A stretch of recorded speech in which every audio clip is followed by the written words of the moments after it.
জাতীয় পরিচয়পত্র জালিয়াতি ও গোপন তথ্য বিক্রি করে মাসে কোটি টাকার বেশি আয় করার অভিযোগে নির্বাচন কমিশনের একজন কম্পিউটার অপারেটর কাম অফিস অ্যাসিস্ট্যান্ট সহ দুজনকে গ্রেফতার করেছে পুলিশের অপরাধ তদন্ত বিভাগ।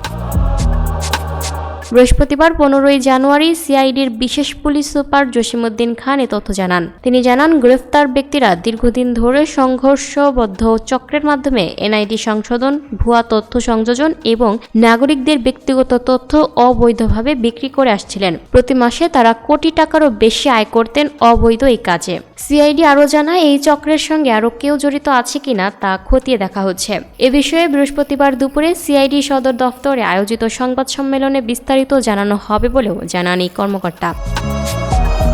Lucky Akter, up to date news, Dhaka.